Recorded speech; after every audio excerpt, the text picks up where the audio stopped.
Ladies and gentlemen, distinguished parents and guardians, good afternoon.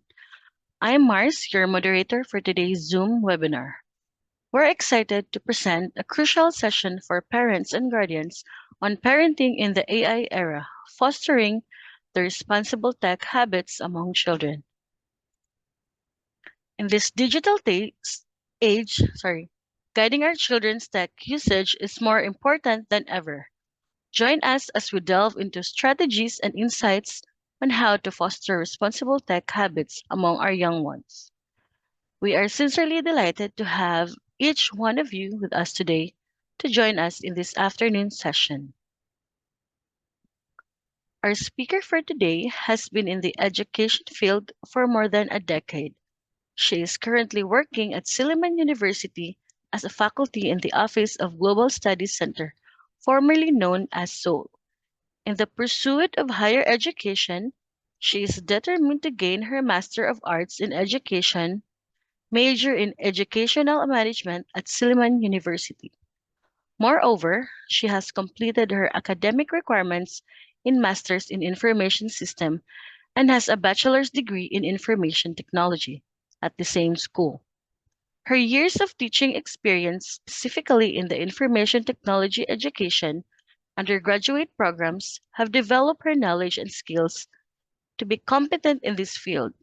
She is not just a teacher, but a true advocate for harnessing the potential of technology to shape brighter futures. Without further ado, please join me in extending a warm virtual welcome to Miss 𝐅𝐨𝐬𝐭𝐞𝐫𝐢𝐧𝐠. The digital stage is now yours, Ma'am Liz. Thank you, Mars. Good afternoon, everyone. Let me just share my screen.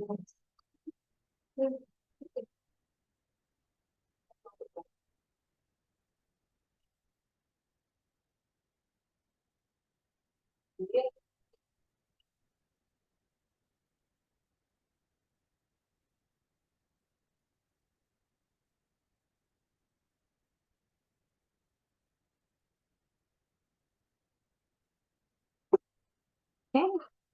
So once again, good afternoon and welcome to our session on parenting in the AI era, fostering responsible tech habits among children. Once again, I am 𝐅𝐨𝐬𝐭𝐞𝐫𝐢𝐧𝐠, a faculty of the Global Studies Center, specifically teaching senior high school students.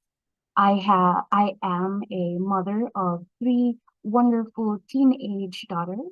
So, as a parent of children in the basic education, we understand the importance of guiding our children through the complexities of the digital world. Before I proceed, again, I would like to say thank you for joining me this afternoon. I know that it is a Saturday, and of course, Saturday is time for to do some chores that you're not able to do during the weekdays because you're so busy with work. So perhaps today you're multitasking or maybe focused on our discussion. But if you're multitasking, that is fine as well. And if it's possible for you to also share or open your video camera so I can also see your faces, see the reactions on your faces once you just see the reactions on your faces upon hearing some of the words that I will be telling you today, or important lessons. Yeah, thank you, Ma'am Dia. It's good to see faces, no? Because like for an hour or more, I will only be seeing my faces. I don't want to just see my own face. So again, if it's possible for the rest of you to please turn on your camera so I can also feel that I am actually talking to participants here.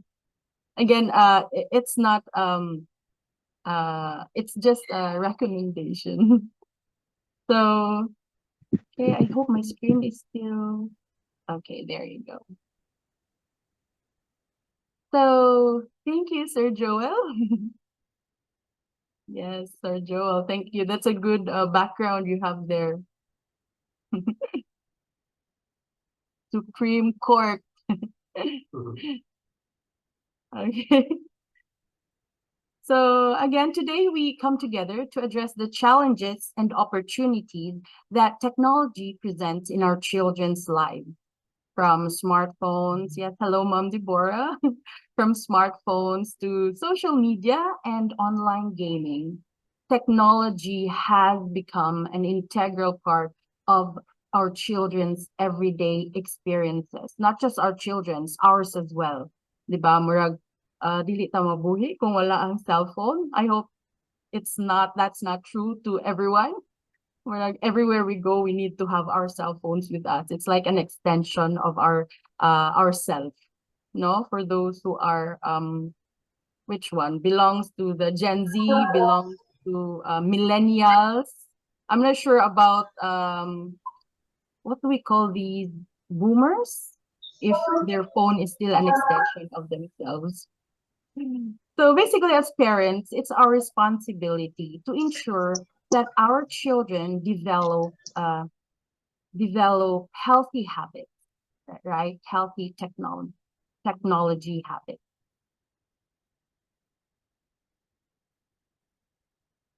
So before we actually begin the discussion, I'd like you to join me in this little quiz. Kuyaw kayo, mag-quiz mo.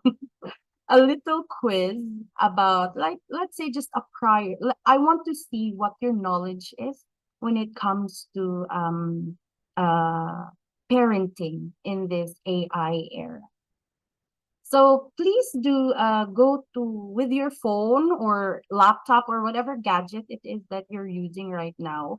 Access menti.com and then type in this code 76667223.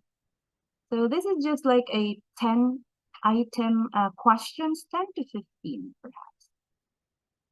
So I'll give you time to access that. Let me just read them.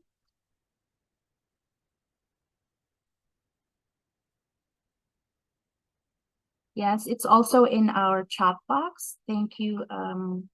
Who's this, Mars or Steve, for putting in our chat box? You can click on that or copy paste menti.com.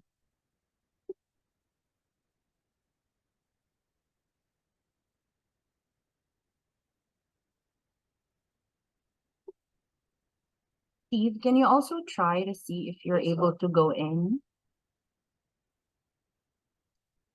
Yes, nanay ng answer for the first question. What does screen time refer to in the context of digital parenting? We have two. How many participants do we have right now? Around 16.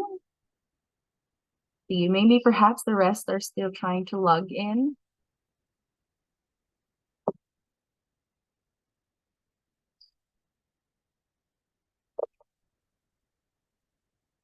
The choices are time spent watching TV, time spent using electronic devices such as smartphones and tablets, or is it time spent playing outdoor games, or time spent reading physical books?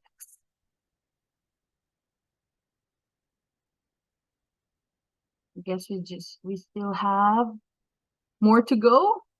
Yes, let's wait for the rest. We still have around 10 people. Do message us in the chat box if you have a hard time logging into Menti or accessing Menti.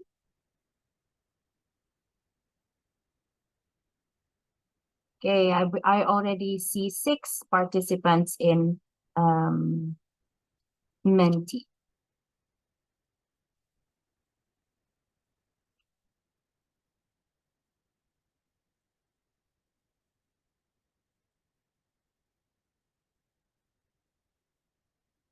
Maybe perhaps we can wait for 2 more or 3 more.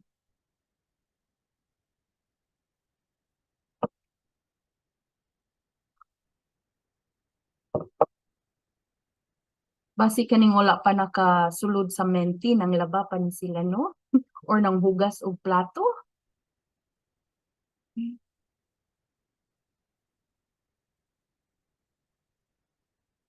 Do we still have? Yeah, we just have 6. Okay, 7. Let's have one more.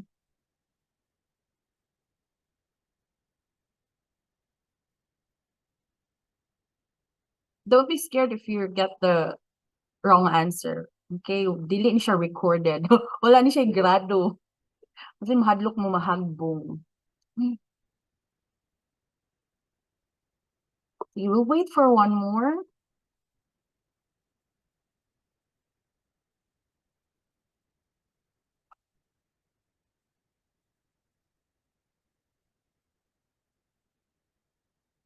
Usa na lang gyud before ta mo proceed. Ikaw among gihulat ang pinaka last. Okay. Okay, very good. Well, we have 8. Thank you. Okay na nang 8 out of how many man pa? 20. There's already 20 of us. That's already including us here. Me and 2 of my colleagues. So 17, 8. May tag half, no? At least half. But anyways, maybe perhaps they will join us in the later minutes. So going back, what does screen time refer to in the context of digital parenting? So that already is time spent using electronic devices, such as smartphones and tablets. So not just televisions, but including already your smartphones and tablets. So next question. Okay, what does cyberbullying refer to? What does cyberbullying refer to? We've already heard about cyberbullying, diba? So it is exchanging friendly messages online, sharing memes with friends on social media, sending threatening or harassing messages online, and or participating in online gaming tournaments.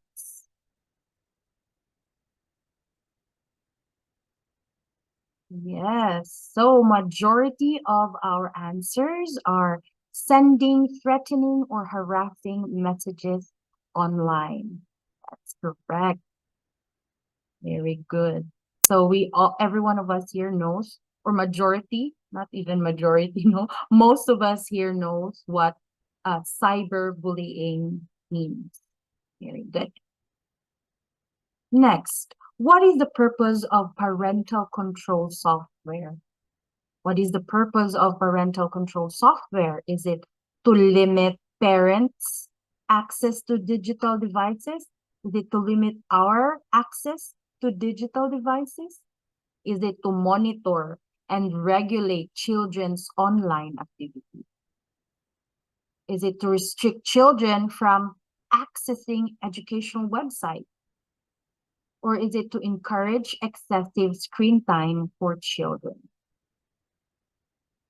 Maybe perhaps some of us here has a parental control software installed in our cell phone, in our tablets, or asa pa na siyang device. Yes, very good. Yes, so parental control software is to monitor and regulate our children's online activity. Next, which of the following is a common tactic for protecting children's privacy online? Which of the following is a common tactic for protecting children's privacy online? Is it sharing passwords with friends? Posting personal information on social media? Using privacy settings on social media platforms? Or accepting friend requests from strangers? So, saan na to pag-protect our, how do we protect our children from online privacy? Yes, good job. So I really do hope, no, for those who are answering this, they just don't know the answer, but they are actually doing this, setting the privacy, especially in if your children are if you're letting your children already sign up to kanang mga social media accounts, we really need to set up ang privacy settings sa like Facebook or asa pa na nga social media they are using. That is very important kay we know nowadays daghan kayong predators, online predators. So we don't want our children to be engaged in those kinds of things. So we'll go more into those details later on when we start our discussion. Next question. What does digital footprint refer to? What does digital footprint refer to? Is it footprints left in the sand at the beach? Or katong 𝐏𝐸𝐵𝐺𝐠? Is it trails left behind when browsing the internet? Is it footwear designed for digital activities? No, pwede man na anay footwear.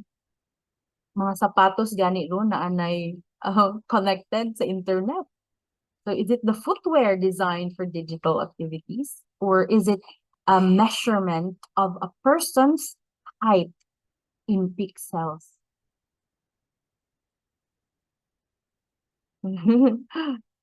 Okay. So majority of the answers, seven majority said it is the trail left behind when browsing the internet. Yes, that one is the correct answer. So whatever you post online, may it be good, bad, something that you've regretted posting, imo nang gidelete. But since digital footprint will always leave whatever you have online, stay there. So that's what you call digital footprint. So basically everything that you have posted online will always be online. Not just posting though, but even kanang what do you call this? When you buy things online, that's still part of the digital footprint. What you watch online, still part of digital footprint. Next one. Which of the following is a potential risk of excessive screen time for children? Nasubraan ra sila og ilahang time using the gadgets. Will it improve cognitive development? Will it enhance their social skill? Will it increase the risk of obesity? Or will they have better sleep quality? Obvious, no? So this is just one out of the many risk of always staying online. Even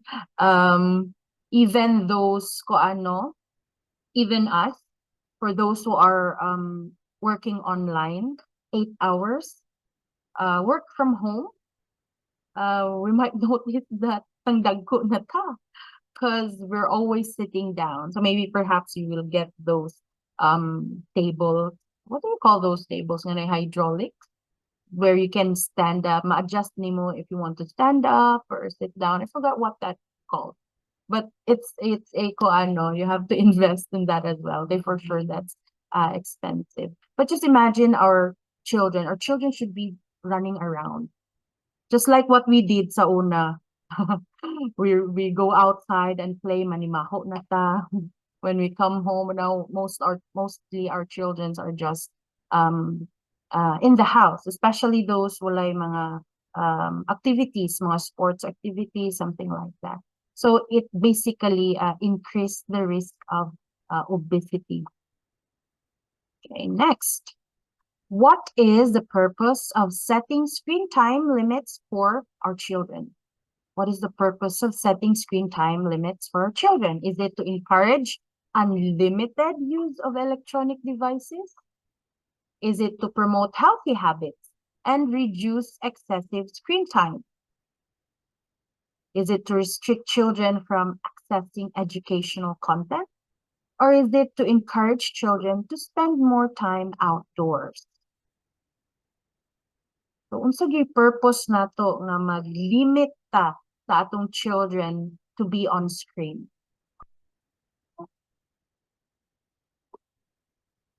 Usually, I think rule of thumb is 2 hours, Agami, 2 hours a day. They should only spend at least 2 hours a day using their phone, using their computers.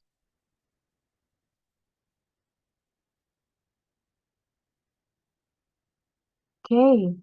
So, going back, what is the purpose of setting screen time? Yeah, it could be not to promote healthy habits and reduce excessive screen time. And pwede po to encourage children to spend more time outdoors. So gilimit na to ilahang screen time so that we can also encourage them to spend more time outdoors. Okay. I think they would only spend more time outdoors if we as parents would also go out with them. Or perhaps if there are also other children outside. So everyone in the community where you're at has to have this common goal as well. Because if they will go out and it's just only them, it would be too lonely for them as well. Okay, kapila naman yung question. Napagyud. What should children do if they encounter inappropriate content online? What should children do if they encounter inappropriate content online? Should they share it with friends, report it to a trusted adult, or ignore nila and continue browsing, or engage with the content and leave comments?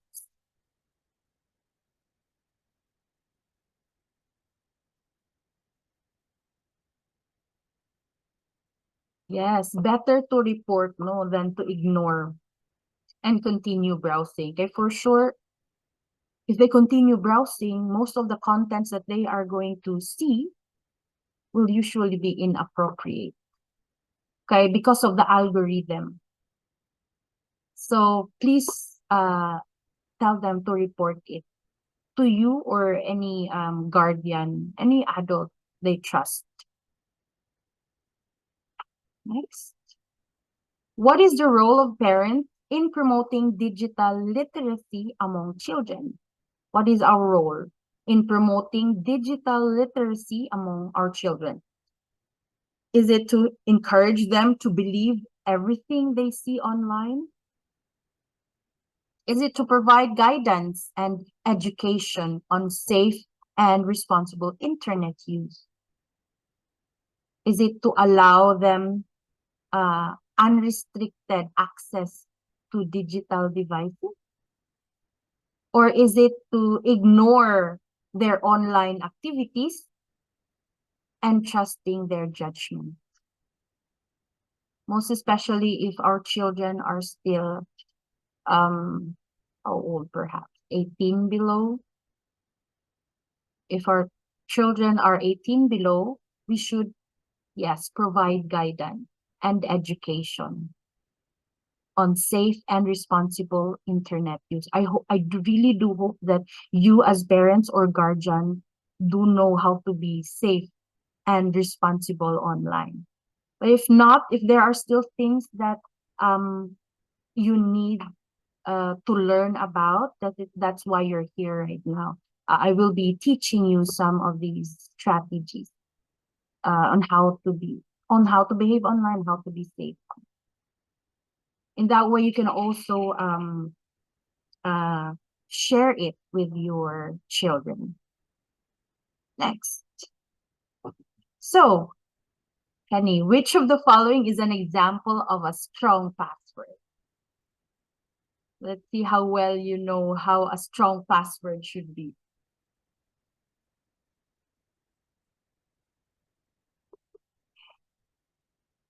Sure ko na uban diri ilang password are birthday nila or anniversary nila. Unsa pa man? Muna na no birthday, anniversary, or the word password. Para dali ra kay mahinumduman. The problem is mabalaan po dayon sa other people. Yes, very good. So, though that word is a password, but a strong password has to have a combination of capital letter, small letter, even numbers. No, wala lang ni siya number, but if this has a number, it will be a very strong password. Ay, na siya number, but isa. The O, that's 0. So again, capital letter, small letter, number, and what do we call this? Kaning mga at, mga exclamation point. What do we call this, Gani, Steve? Do you remember? I forgot what this is called. Can anyone give me? Kaning mga at, mga exclamation point, special characters? Special characters. But a very strong password should have ano po, 12 characters. This one is just 1, 2, 3, 4, 9. It's strong, but it's a good password. But strong password, again, is a combination of all of those, capital, small letter, numbers, special characters, and it should be 12 characters long. Taro. Bisag ikaw, di nakakahinumdum sa password mo. Okay, so I hope you do have a strong password and your kids have a strong password in their the applications that they sign into, the gadgets that they use, and never ever share passwords. Never ever share your passwords to anyone. Okay. Yes. Very good. So thank you for joining me in that short, not so short, not so short quiz. Muna to ang last. So before I begin though, may I see in the chat box, you put your answers in the chat box. I would like to ask how many children under the age of let's say 18 do you have? Or not just children, maybe perhaps also your niece, nephew, or kamo ang guardian. Can I see numbers on the chat box, please? In my case, I have 3. Ma'am Zia na. Even koan, ma'am, even mga niece, nephew, apo. Maybe koan na lang, naiwan. Maybe you're also a teacher, teaching basic ed students. So yes, thank you. We have okay, ma'am Zia. 3, 1, 2, 1, 4. You know, to be honest, even I who has 3 teenagers, it's really very hard to let them stick to the 2 hours. Even if I already know the implications of them watching using these gadgets, it's really very hard, especially if we ourselves are so busy as well. So just imagine having more, not having more than 1. Okay, thank you for sharing how many children or you as a guardian have. So to begin, let me just move my screen.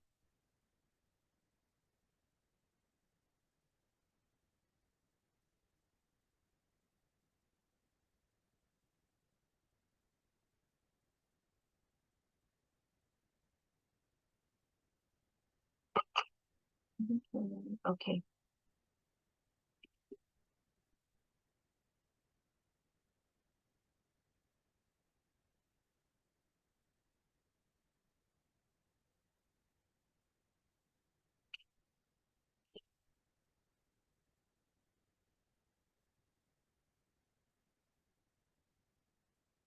So throughout our session, we'll explore practical strategies to help our children navigate the online world safely and ethically.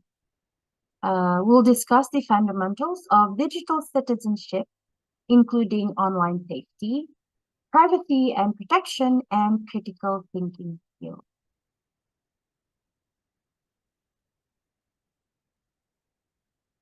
So focus on that question. Before we begin our discussion, let's take a moment to reflect on our own experiences with technology and its impact on our families. What are some of the challenges you've faced as parents in managing your children's tech usage? And what are your hopes and concerns for your children's digital future? You hold on to your answers and I want you to share your answers to this by the end of our session. So let's get started.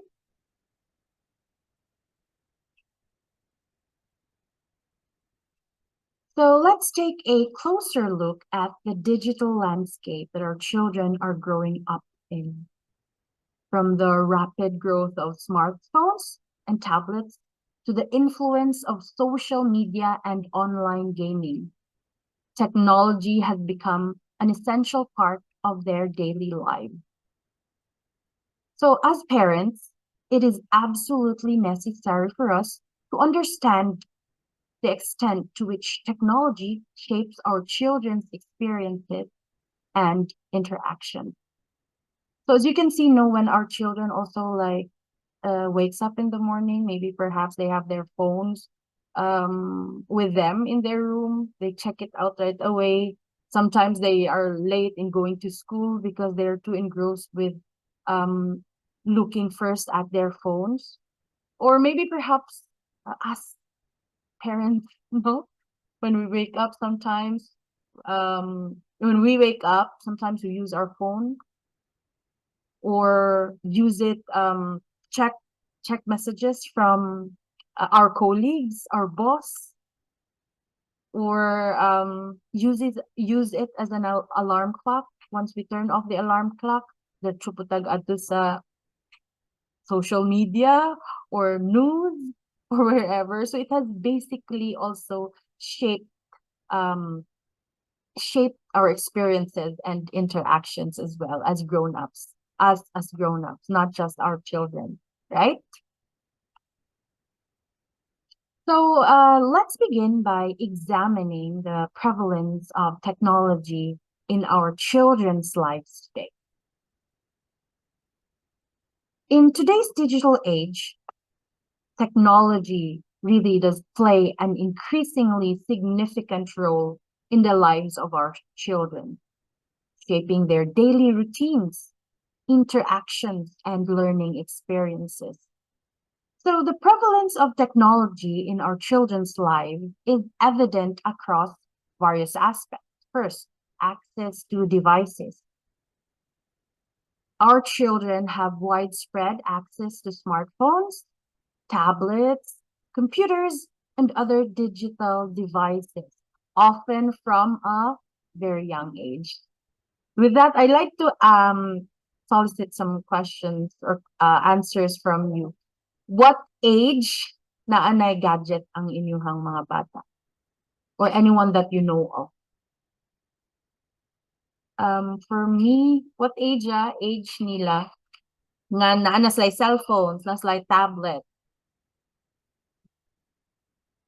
I'm also recalling what age I gave my daughter a phone.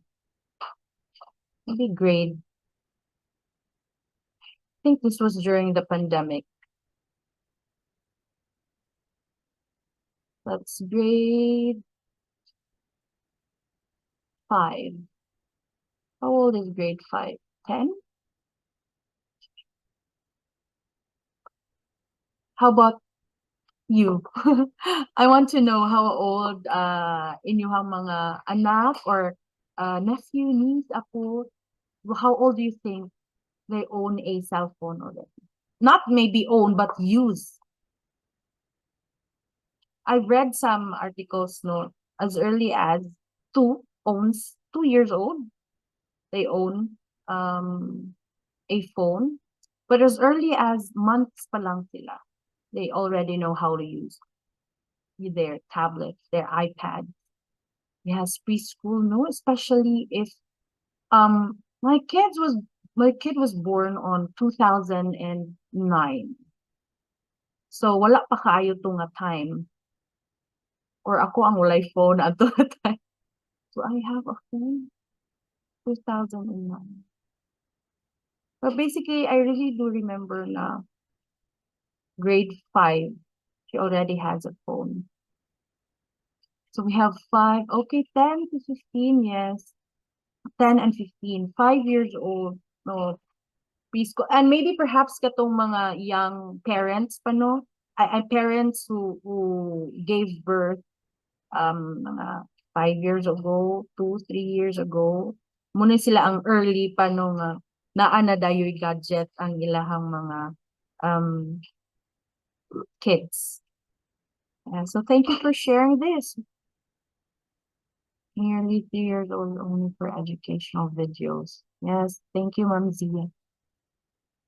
Yes, thank you for your answers. So these devices serve as essential tools for communication. Yeah, especially with our teenagers, no? Asa na karon? Pauli na. Communication, entertainment, for us as well. Entertainment, Netflix, TikTok. Hmm. So what else does it serve? Education. So communication, these devices are essential for communication, entertainment, and education. Basically nowadays, na online sila when it comes to education. And not just online, but materials are mostly found online. That goes to number 2, internet connectivity. So with the widespread availability of the internet, our children have access to a vast array of online resources. That's including educational websites, social media platforms, streaming services. Internet connectivity enables our children to engage with content and communicate with others globally. So speaking of social media platforms, do you know what social media platforms your children are engaged in? Can I have some answers in the chat box? So with mine, they're still 13 and 15, running 15. They're not really into Facebook. Murag pang millennials ang Facebook, no? They're into maybe IG, TikTok, I think kana lang. Yeah, TikTok. Insta. With my kids, they really find videos in TikTok entertaining. They're the shy type, so they don't post videos of them dancing or doing what not on TikTok. But they're really engrossed in all those can I say like medyo may pagka-stupid na video because they really find it so entertaining. I really don't get their their humor. 13 on to TikTok and online games. Yes. Online games. Oh gosh, online games. Even they play with other kids online. I hope those are kids. That's where we're really have to look into who they're communicating with, because again there are a lot of predators now pretending to be young but then they're actually older than you thought. How about streaming services? Do you also let them watch YouTube on their own? Netflix? Because sometimes, no, if walay klase, let's say your students are studying here at Silliman University, Wednesday walay klase, they're at home, yeah, watching Netflix, YouTube. My gosh, the algorithm of YouTube. Sometimes you'll go in this rabbit hole. You don't know that. Saan naman akong gitanaw, uy. And just imagine, kids, ikaw gani mismo, abot na kadira. If we do not look at what our kids are also into, really don't know what asa na sila naabot sa ilang gipang tanaw. More on random videos or so on DIYs or videos on latest gadgets, video games too. Yes, mga how-tos, mga DIYs. But then again, sometimes, even one click of that video that they don't know they're not supposed to watch, the algorithm will change and then it will suggest videos nga inappropriate. So really still have to look at again what they're watching from time to time. Look at the history. What history? Ah, yeah, there's history in Netflix as well. Okay, where am I? The third one, digital education. Yeah, so technology has become integral to education, with schools incorporating digital tools and online platforms into their curriculum. Just like Silliman, we have our learning management system, which is MySoul. So the same goes with other universities. You know, they do have their digital tools for education. So our children use technology for research, online learning, and collaborative projects, which transforms the way they engage with academic content. Gone are the days where they go to libraries. No? Sa una kita, we have to go to the library and search. Just use the computer to search for where this book is. Now everything is online. It's just one click, and then you can see whatever it is you need to know to see online. Does that mean that ilang life karon mas sayon when it comes to research, when it comes to answering or learning things online? No, I really do think, for me personally, I really do think that um uh it's becoming a little bit easy for them. Fourth is entertainment and socialization. So digital devices and platforms offer our children a wide range of entertainment options, that's including video games, social media, and streaming services.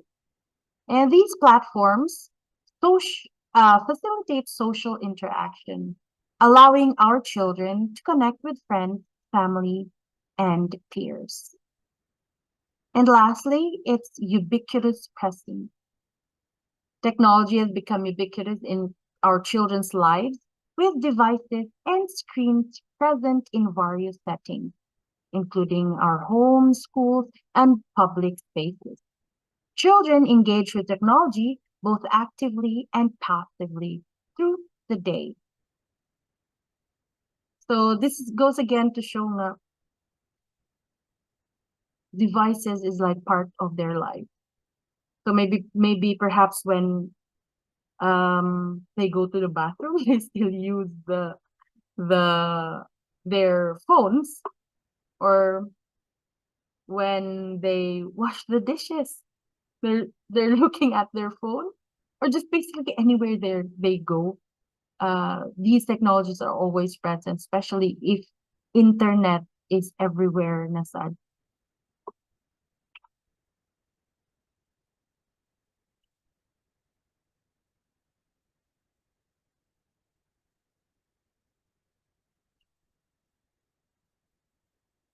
Okay. Next.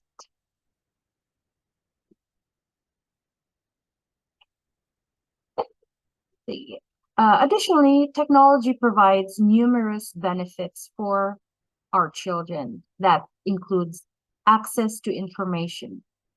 So technology grants our children easy access to a wealth of information, fostering learning and knowledge acquisition. And likewise, it also boosts their creativity. Tech hardware and software can enhance our children's creativity through interactive games, digital art tools, and educational apps. So when we say interactive games, what games do your children play? Bisag mga gira-gira nga play, nga games, I think this can really boost their creativity because they have a boost their critical thinking skills. Do you agree? Because they have to think where to go, what to do. They have to be in a group. They have to plan a strategic plan kung say igo nila diri, diba? That's boosting their creativity. And maybe perhaps if they look into videos on how to do, if they're into digital art, they look into videos. You don't need to enroll them anymore in a school nga nag-teach of digital art. Just the basic, I mean, just the basic. Because it's in YouTube. And there are softwares now available like Procreate for digital art, IB's Paint. So you're familiar with that? Yes, ma'am. Minecraft. There's also this game. Malimot mo ko dayon because I don't play it. Aside from Minecraft, Roblox. Diba? With the Roblox, that's creativity when they build houses. They do build houses or a community. Ma-amaze lang ka sa creativity sa children. Even with these games or software. And one more, there's more to this though, but one more, it develops their skill. No? So technology helps our children develop various skills, including basic literacy, by just basically watching YouTube. Canva, how to use Canva. Even children, elementary school children. There are some of us who doesn't know how to use Canva. With them, one use of it, it's like they know it right away. Problem solving and digital literacy. Yes, kanang Minecraft, Roblox, problem solving skills, it can improve. But then again, we still have to limit the time. Kay too much report can cause damage to them, which we'll be talking about in the next slide. Okay, so alongside the benefits, however, though, technology also possesses several challenges for them. First is health risk. Muni ganina obesity, diba? So excessive screen time can lead to physical health issues like obesity, sleep disturbance, and eye strain. Not just for our children, including us, including us adults. What else? Mental health. So technology overuse may contribute to mental health problems, such as anxiety. If nagka-anxiety na mo, maybe technological problem na depression, and social isolation. If you can see some of these already happening to your kids or anyone that you know of, maybe there should be we should be doing something already. So looking at these 5 deadly consequences of the mindless tech use, social isolation. Why do you think nice social isolation? Maybe because they're too confined in this space, in this safe space, using their phone. They don't want to go to other places, na. Especially when it's crowded and there's a lot of people. They might feel social isolation. Damaged family ties. I hope wala pa inaabot nato aning damaged family ties. Children feels less connected to you, potentially damaging your relationship long term. Disrupted sleep. Muning giingon ang blue screen, blue light, no? We cannot sleep right away because of that blue light. Exposure to screen can lead to difficulties falling asleep and poorer sleep quality. So maybe perhaps an hour before going to sleep, you have to put down your phone or any gadget nga inyong gigamit so that you'll have enough like mo rest sa ang eyes before sleeping. Impaired development. Excessive screen use is known to hinder children's cognitive development and harm mental health. Screen use has been linked to an increased risk of anxiety, depression, as what I have mentioned kanina. I'll be showing you a video later on. Perhaps you've seen this or not. You will see what they're talking about here. Consequences of mindless tech use. Next.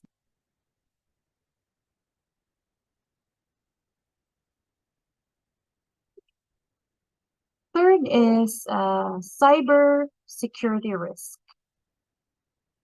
So our children are vulnerable to online threats such as cyberbullying, inappropriate content exposure, and privacy breaches. And last, there is digital addiction. Yes, continuous exposure to technology can lead to dependency and addiction, affecting our children's focus, attention span, and overall well-being. So why are our kids addicted to their phones? As you can see there, whatever it is that we're doing, kids model their behavior based on what we do, which is very true. But we can always blame, who is there to blame, the I? You think about it. They don't have enough quality entertainment outside of the screen. So maybe perhaps this is where we should let them go outside or have enroll them in art school, enroll them in let them engage in sports. Screens are a distraction from real life stress and boredom. No, also for us, like for me personally, if I feel if I want to put my focus away from a problem or stress, most of the time watching binge watching a show on Netflix will help, or just watching YouTube videos will help. Next to that is you're too tired to properly supervise screen usage. Are we too tired? Sometimes, honestly, too tired to supervise screen usage, especially when we are so tired as well, coming from work. Sige, pag kuan gamit sa imong phone. Kaya I want to rest. Good. How about anyone here wants to share?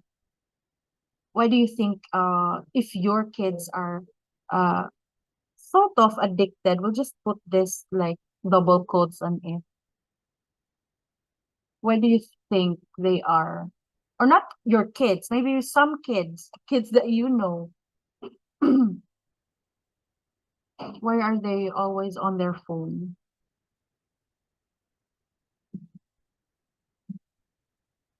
Just share whatever you can share regarding that answer, so that we can also learn, we can also be aware. For me, uh, when my kids are done with their assignment or a project, it's not really addicted per se, but they usually use their phone or the computer to play. I forgot the name of the game, but it's a pusil pusil. Oh, what's the name? I really forgot the name. I think for them it's fun because they have to play. They can play with their no friends who's from another country who went to another recently just went to another country. Or wala pa yung naka-share, no? So you maybe perhaps you're still typing in what you've shared. So what you want to share, but don't worry. Again, it's not just us. Like maybe this is prevalent. Just this is all over the world. Just like what you can see here. Now from US, Canada, Australia. So if you read that, my daughter is on her phone all day and I feel I'm losing her. Oh, grabe na sad kaayo ning ilaha. I can't seem to steer my son away from his laptop and it's affecting his schoolwork and social life. Uh, three, just this school year, I think this was the school year where um it's full face to face right after the pandemic or right after katong napay online and then online and face to face. What do you call mixed? Oh, I forgot. But this year was the full face to face. I think nakalitan ako ng daughter. Nadaghan kayong tao because she was always mostly online. Basically, their learning like was full online before this school year. So, na-shock siya sa kadaghang tao and didn't want to come back to school. Now she has already adjusted. So, 'di ba, there should be things that we need to do para ato po ang atong children will not be totally addicted to or feel isolated.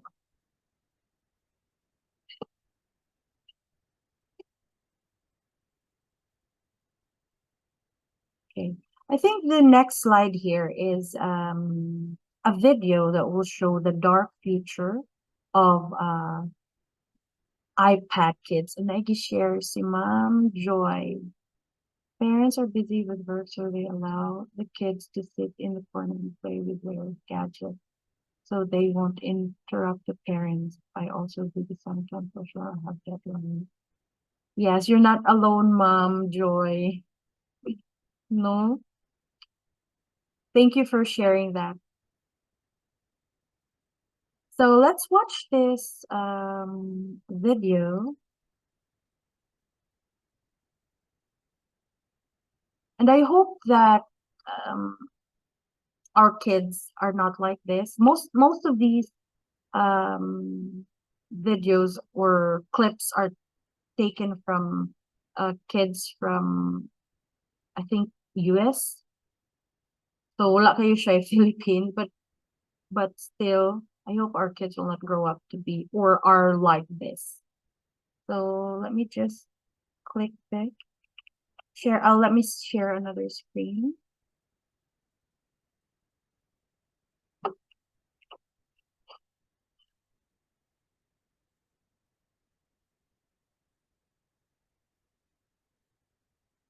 So this is from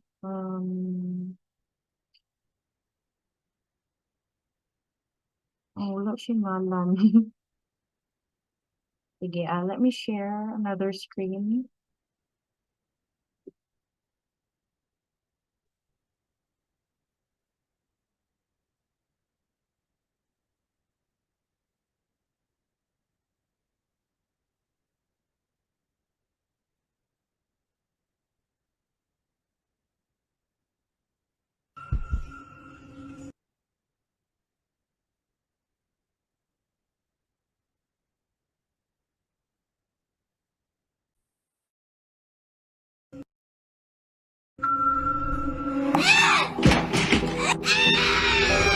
Have you ever seen a child react like this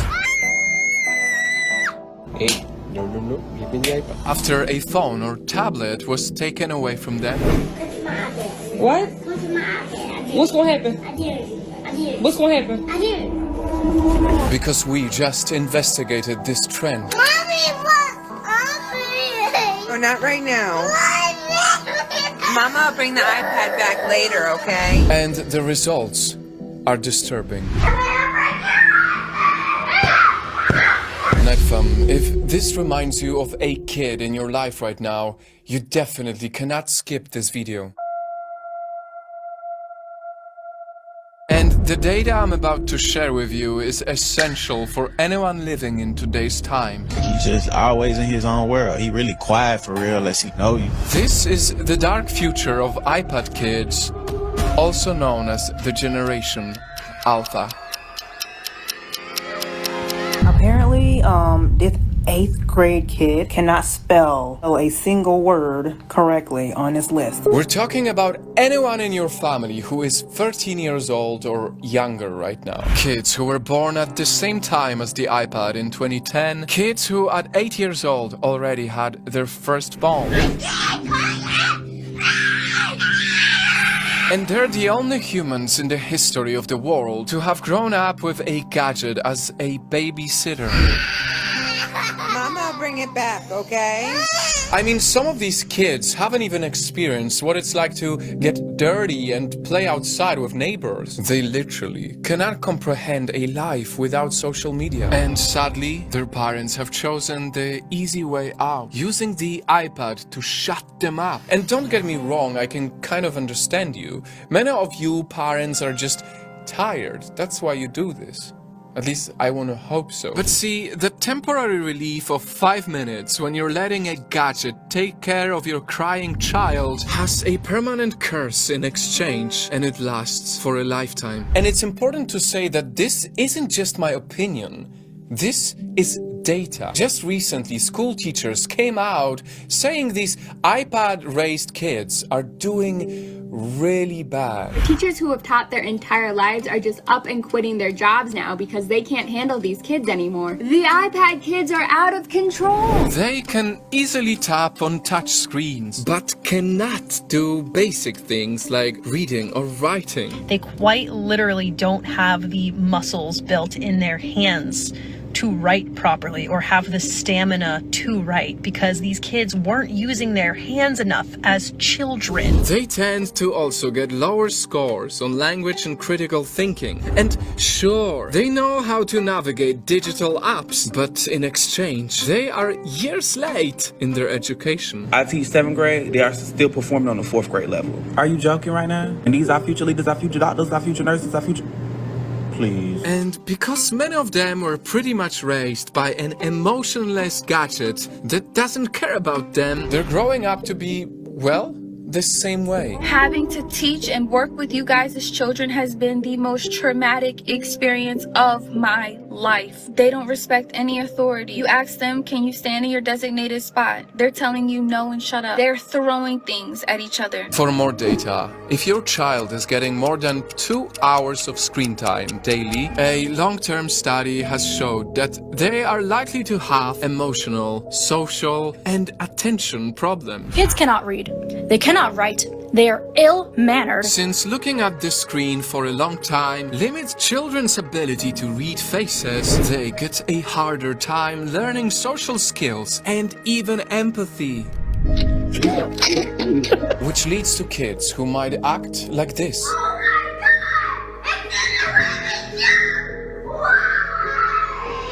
Like they have anger issues, because when you train them to have everything in an instant, they don't even get to learn about patience. I'm taking away your iPad. No. Give me the iPad. They don't even get a chance to be challenged or learn how to cope with difficult feelings. Okay. Alright. They detach and disconnect. Well, then you can read and And it is so heartbreaking that all of this wrong exposure is happening at such a crucial age. Because, for even more data, at the early age of 5. Up to 90% of a child's brain has already developed, meaning whatever their brain learns within this period will lay the foundation of how they will be as an adult. Look, there's your books down there. You wanna read a book with Dada?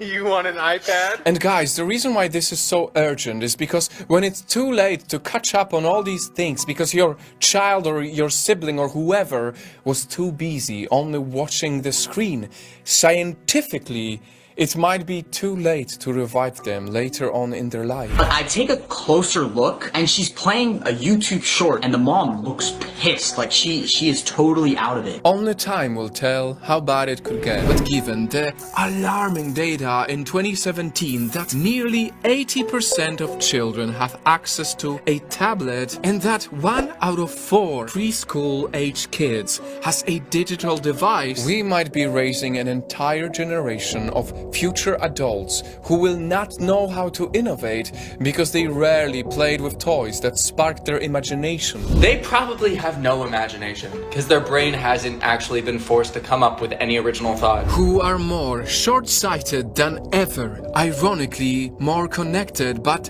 also more lonely and likely untrusting because they have been so exposed to the nasty side of reality through their screens. I mean, do you notice how our Gen Z teens today seem to suffer way more from anxiety, depression, ADHD, dysmorphia, and all the other mental health issues? That so many parents who grew up without iPads, without iPhones, without smart devices, act as if they have no clue what to pull out if they take the iPad away. That's why it's just so ironic because Steve Jobs himself, who created the iPad, once said that he would never allow his own kids to use them. The Apple founder actually would not let his own kids play with computers. Because he himself knew he created an addictive machine that is specifically manufactured for your kids to get hooked. Yes, your kids are being targeted with overstimulation, with YouTube channels like 𝐏𝐚𝐫𝐞𝐬 using the brightest colors, flashing lights, and memorable music, all acting like stimulants in children's minds. They won't be able to resist this. They are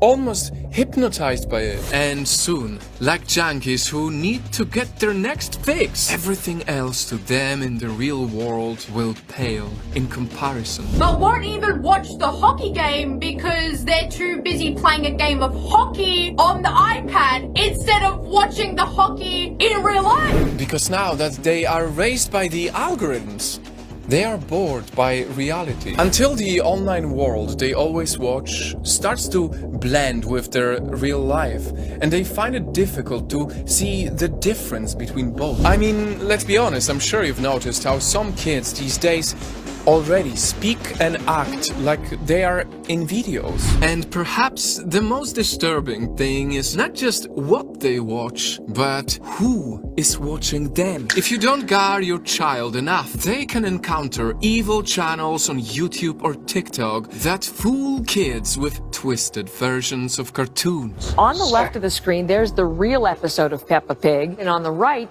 that fake that you're talking about, fear, torturous appearance. If you post your kid's face on social media, it can be free for any creep to view and download. And if you don't monitor what music or shows they consume, they will start idolizing questionable people, normalizing horrible things way too soon. You guys' daughters are twerking at 5.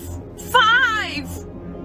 Where's the parenting? But, Nightfam, hearing all of these concerning things, is the problem really with the iPad, or is the problem with the parenting? This will be her first iPad, but she had 3 tablets. Currently on the 3rd one right now, because the other 2 broke. But yeah, moms, what do you all think? I might get it for her either way. Because while these future problems are very real, it's also true that these gadgets do help the kids be smarter too. After all, the iPad is only just a tool. It's all about making sure you use the tool and not let the tool use you. Finally, how can you save your kid from this dark future? It's simple. Embrace being a parent and let your kid be a kid. When they throw a tantrum, talk to them through it. Don't just give them the tablet to get peace. That's why the iPod's up there on top of that cupboard, so little boys don't get it. Let them go outside and touch grass. Let them have the same rich childhood you had. Because boredom is really where their creativity can shine. And if you absolutely have to give your kid that iPad, make sure they are at least 3 years old, and please keep it to a minimum until they learn to never look for it anymore. What do you want? I want the iPad. I told you can't have it. Until they finally realize that real life and real experiences will always be way more special. I need everybody else in my generation to promise that we are not going to raise iPad children. Please. Night fam, with an open heart and a genuine interest to make this world a better place, please share this video with your friends and family. If you believe that iPad kids deserve a better future, and if we care enough to make this come true, we should start by giving them a better childhood.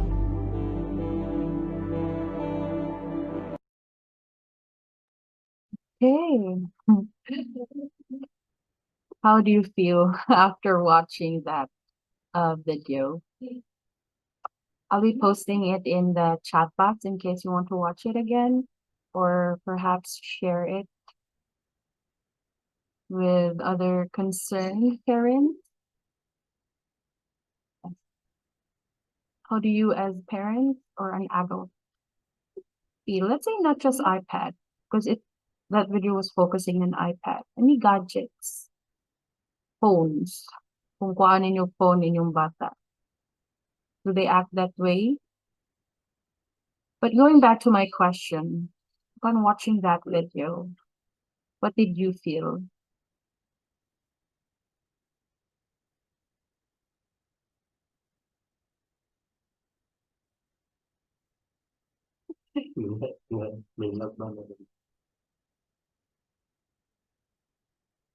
Yeah, thank you, Ma'am Raisa. Because your kid is not like that, no? Grabe ra sad kayo to ilang kid, but I'm not judging if inana inyong kid. You're here right now to solve that issue. You're taking that step.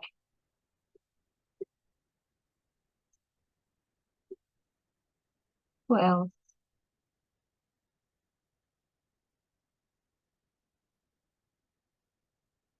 Maybe ang uban nag-contemplate pa, no?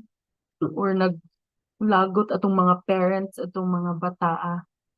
Nganong niabot naman anak nga point.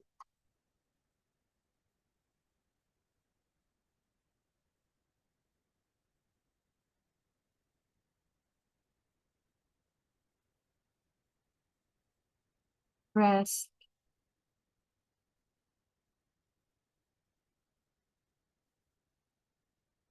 How about the rest?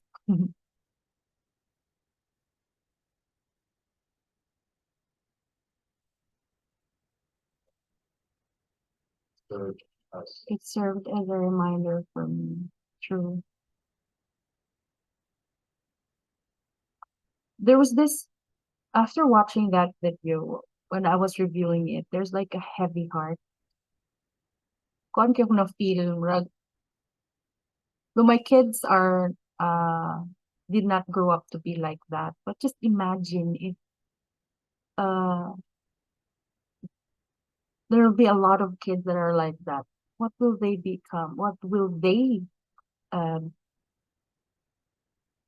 become when they become an adult?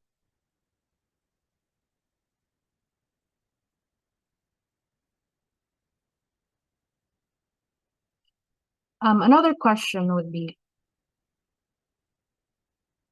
what are the things that you are currently doing to lessen the screen time of your kids?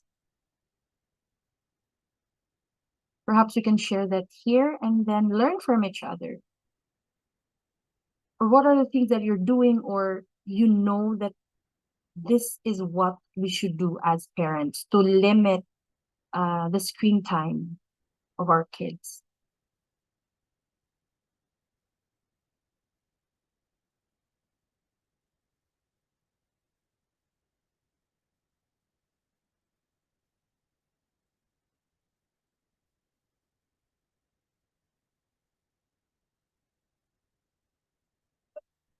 Going back to the question, what are we as parents?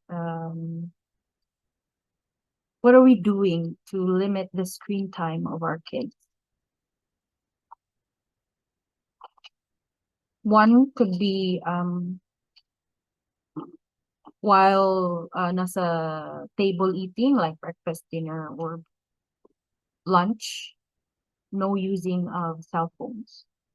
That's including us parents, but not just our children. I want some beach at home. Okay, ma'am, that's nice.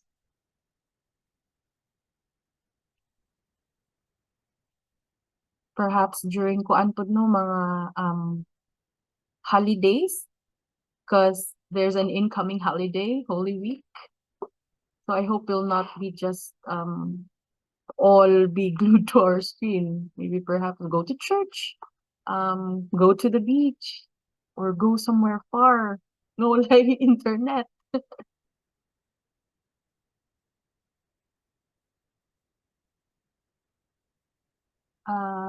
At home, we let our kids, most especially on weekdays.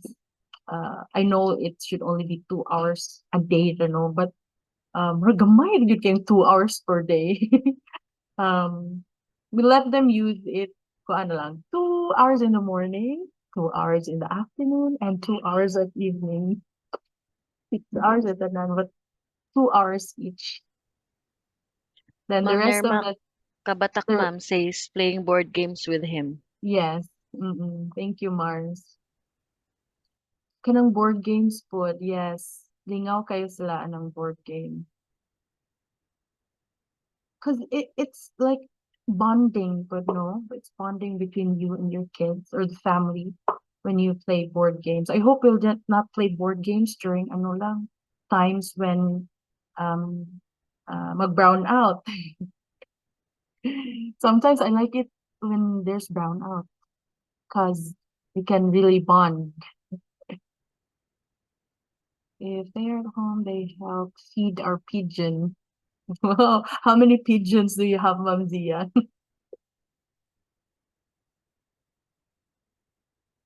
How about the rest? So again, let's make this a learning opportunity for each one of us that are here. Okay, we can proceed and you can just put in your answers, okay? More than 20. Daghana, ma'am. Kana, ma'am, mga pila sa ka-hours mag-feed or mag-play sa mga pigeons, no? Having pets also helps. Cleaning after the pets will take them away from their koan. Take them away from the screen. So you will be waiting for more answers. Let's proceed to digital citizenship fundamentals. So let's first define and know the importance of digital citizenship.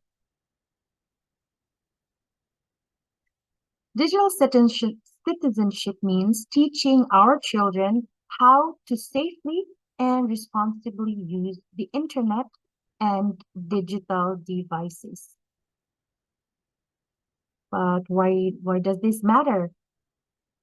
Just like teaching our kids good manners in real life, digital citizenship teaches them how to behave online.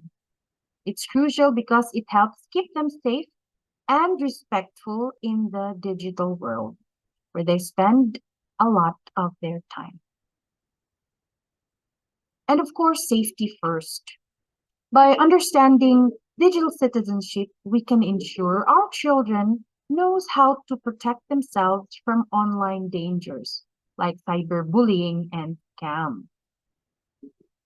And of course, respect and responsibility. With digital citizenship, it also teaches our children to treat others kindly online and understand the impact of their action.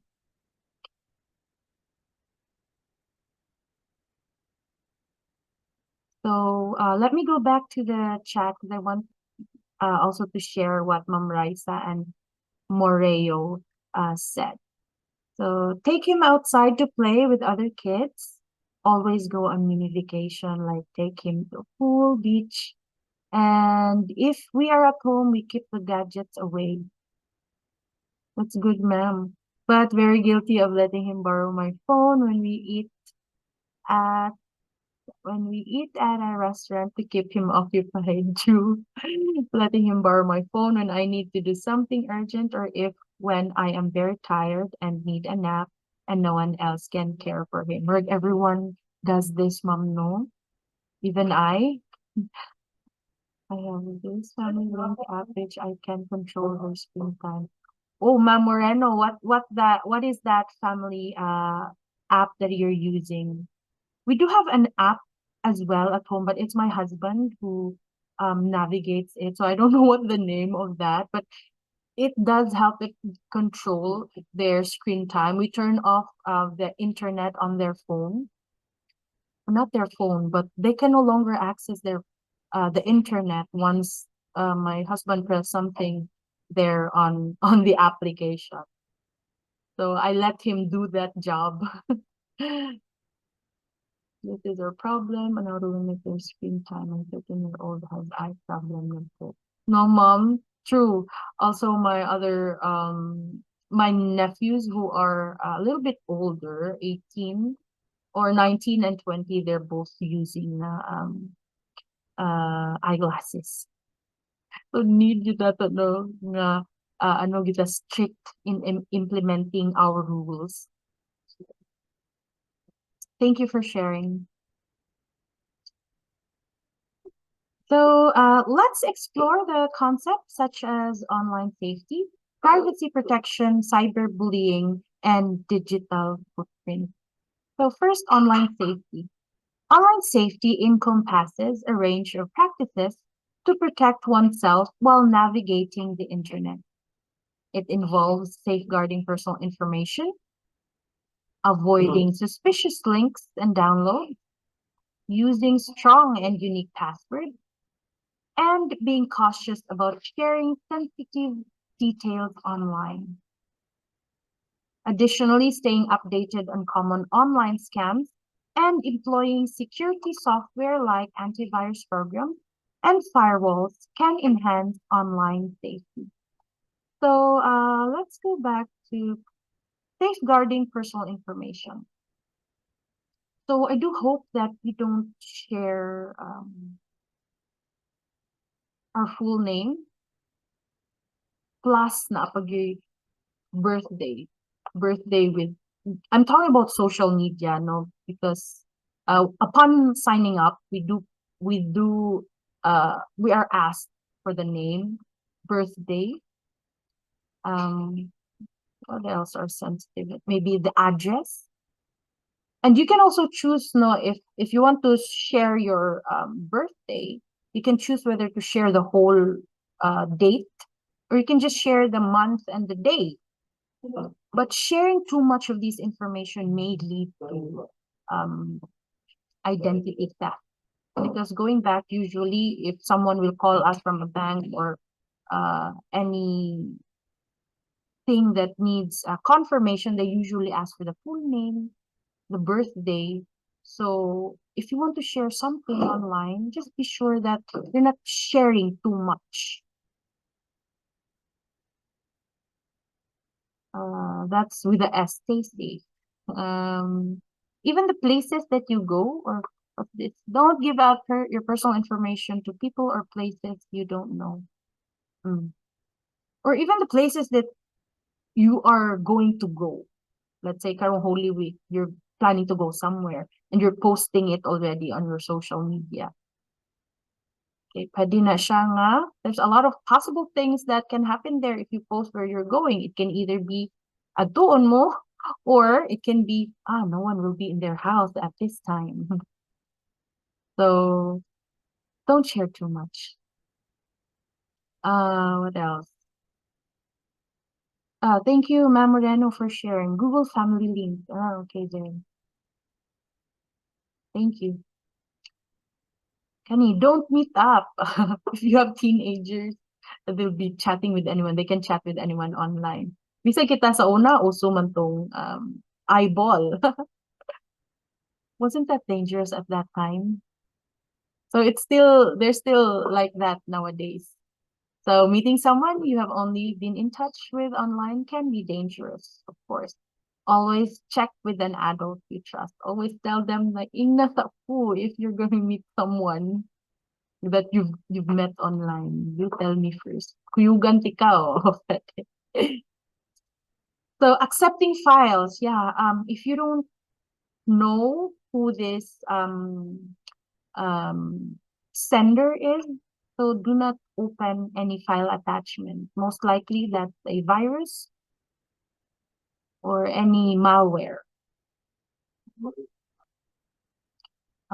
Just if you can remember katong I love you virus, just because the subject of that email is I love you, you don't have to open that. Okay, just make sure that you know who to who this email came from. When you open files or you click at pictures, look at pictures, make sure you do know asagi ka na sila. Reliable. Check information before you believe it. Is the person or website telling the truth? So this is when you go search for things online. Always look for other sources. So not just rely on one source. Mostly ani ang mga 50 or let's say 60 above mga people who when they look at an information online, let's say namatay na si kinsang artista Chuck Norris, they believe that right away, and then let's say Chuck Norris is their idol, so they will be sharing this in social media, and then you know where it goes.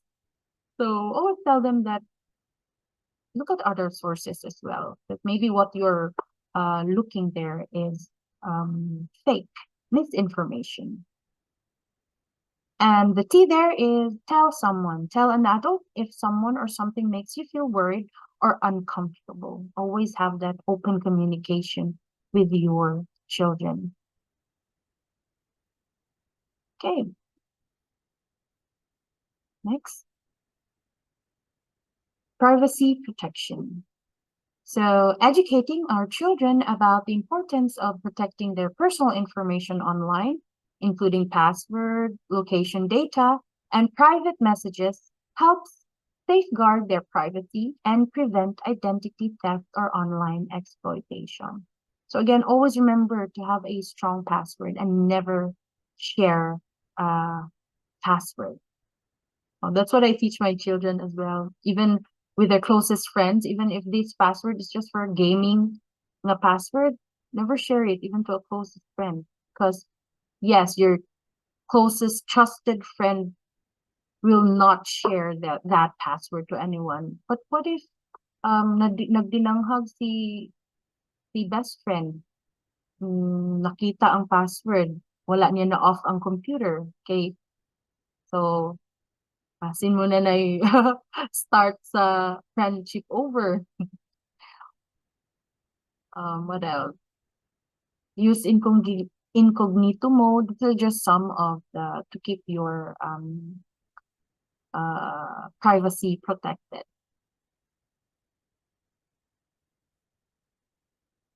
Next, cyberbullying.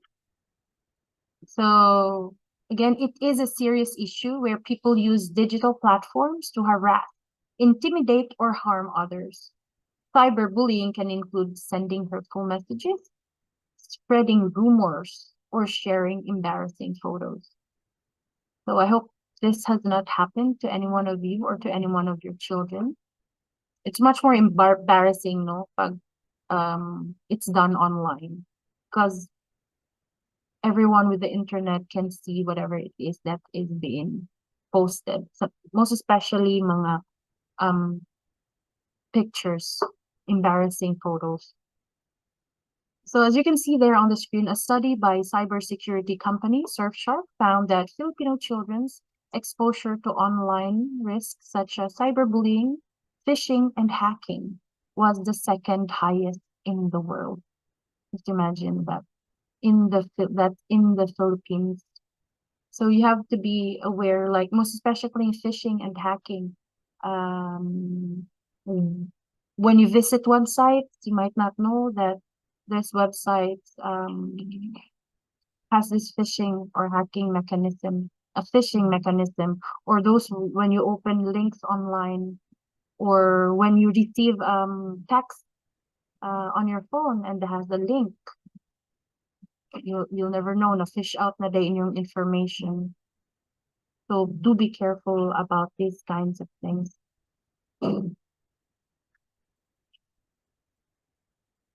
And lastly, let's talk about your digital footprint. So this refers to the trail of data you leave behind when using the internet. Everything from social media posts to online purchases contributes to your digital footprint, which can have long-term consequences. So here are 5 tips for a strong digital footprint. First is privacy settings, just like what I mentioned kanina. So just be careful and methodical, gatekeeper of your personal information and media content. So don't overshare. Always don't overshare. Again, do set the privacy settings of your children if they have Facebook or any social media account. Okay, again, grabe pud kaayo ka prevalent ang identity theft. Second, think long term. Yes, the images you post, 5, 10, or 20 years in the future, would they be proud of your digital presence? To be honest, there are pictures of myself that I posted how many years ago. Ako siyang gitanaw ron ko nga, ay, naana ako ang buhat nga action.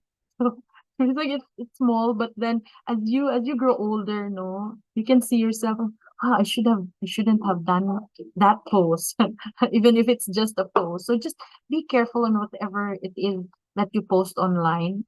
Even if it's not picture, maybe you're ranting about someone, about something, and you've reread it 10 years later, 5 years later, and you would say, oh, I shouldn't have done that. Okay, so please do think long term. Third, be positive and kind. Yes, if you are to post something online, how about just posting something positive, something kind, something informative, rather than most of your posts are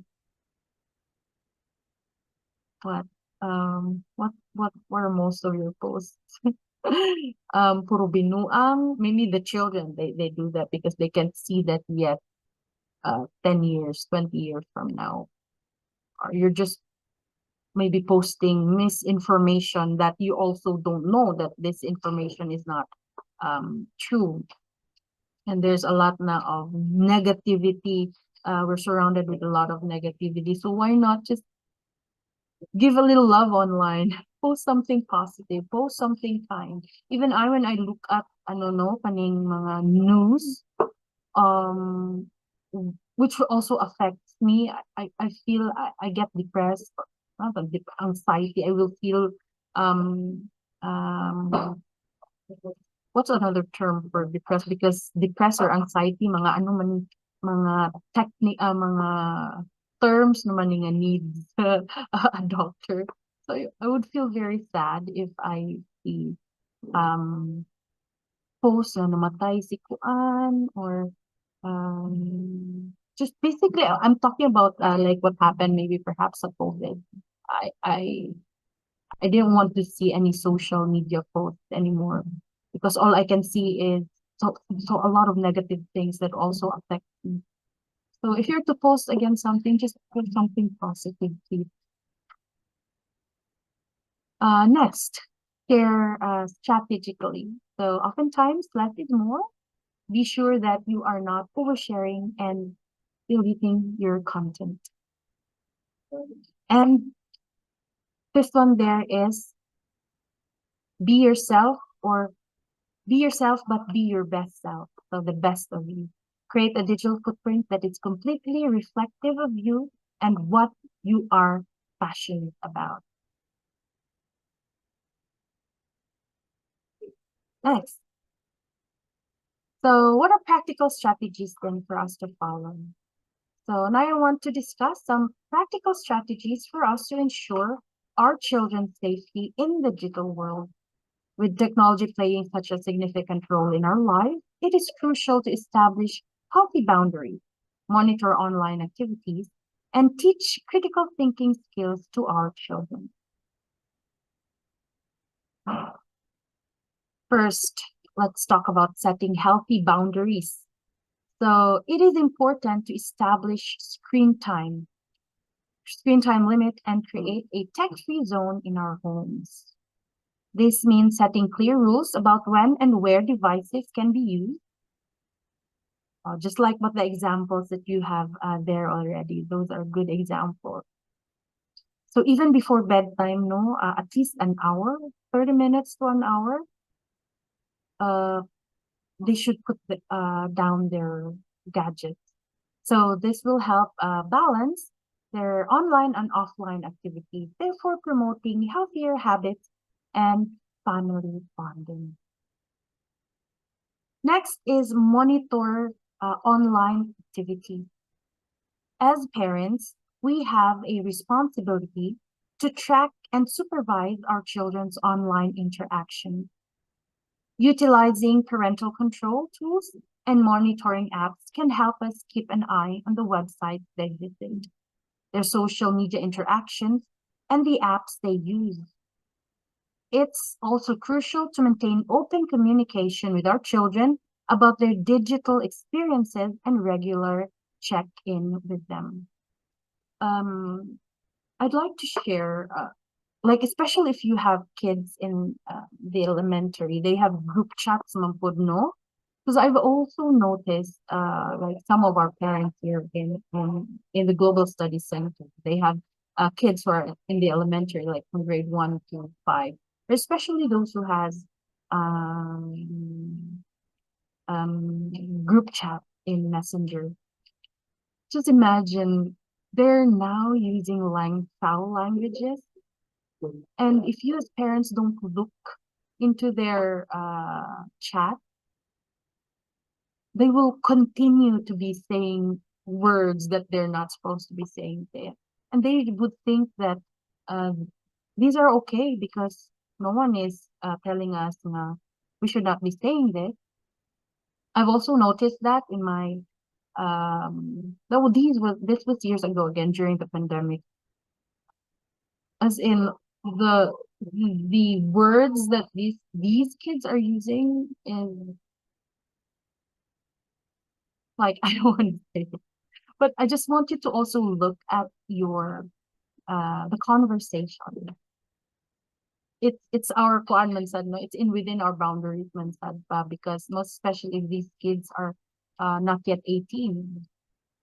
So look into who are they chatting with, especially if you know Discord, if they're into Discord, anyone can just go into Discord, not just kids, but yeah, just basically anyone. And then going back, there are people that tend to be kids. So you don't want your children to be entertaining them, right? So look into what they are doing, look into what they are, monitor what they're watching. Because you'll never know who they're talking with, what they are watching. And this can eventually, maybe perhaps later on, damage them. And we don't want that to happen. Lastly, let's emphasize the importance of teaching critical thinking skills. Okay, in today's digital age, our children are bombarded with information online. some of which may be misleading or false. So let's encourage our children to question what they see online, verify sources, and discern information. Let's empower them to navigate the digital world responsibly. You know, when we engage in discussions about digital literacy and media literacy, it will further strengthen their ability to evaluate digital content critically. So by implementing this practical strategy, we can help ensure our children's safety and well-being in the digital world. So together, let's empower our children to make informed choices and navigate the online world safely. If you're into, if you really want to challenge yourself, para dili na magsigig gamit ato ang bata sa ilahang gadgets, even if at time busy kaayo ta, maybe you want to take this 21-day breaking screen addiction challenge. That is if you are up for the challenge. So I'll give you a link as well. So this has been proven and tested now. It's an application by Parenting Leader. Yes, Parenting Leader. So this will help you manage your kids' screen addiction, if they are addicted to the screen, or if you just want them to how will we take a break from the screen. So it's a 21-day challenge. Again, if you're interested in this, it helps actually reduce screen dependency as a family. It strengthens your parent-child bond, and it inspires your child to give up the phone willingly and establish screen-free rituals at home. So you may check that link on the chat box that I've placed there. So if you're interested, feel free to join the Parent Leader 21-day Breaking Screen Addiction Challenge.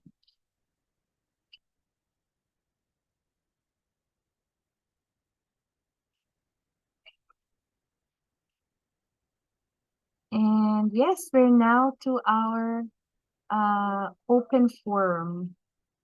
Quick quiz. Nahurot naman akong quiz. Kana lang open forum na po ta. Anyone wants to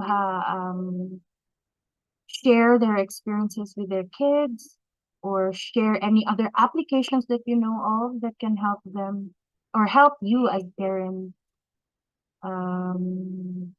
manage the screen time of your children, or maybe perhaps just any questions that you might want to ask.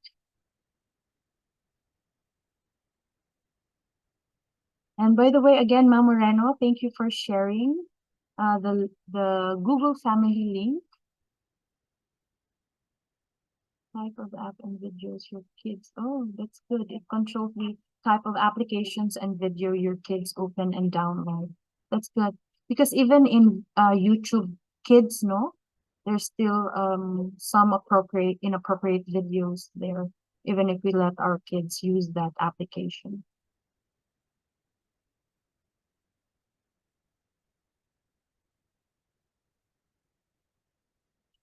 So yes, again, do you have any questions or anything you want to share on how you manage the screen time of your kid? Or is there any new thing that you have perhaps learned today in our session?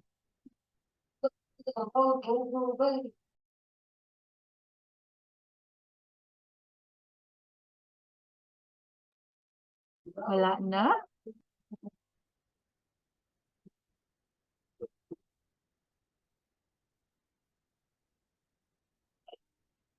going back to the question.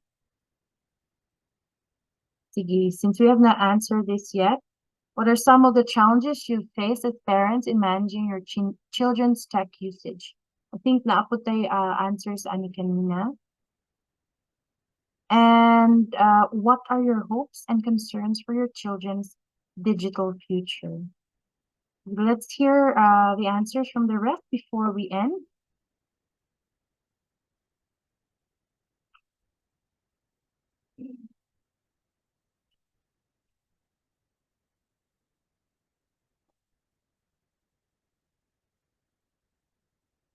While you're still typing, again, let me take this opportunity to thank you once again for joining me this afternoon. And I really do hope you've gained some knowledge, valuable lessons from this session.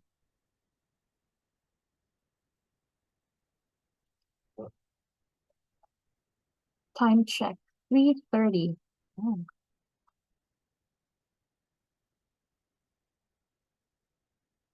So we'll be waiting for your answers. So let me just end my discussion with a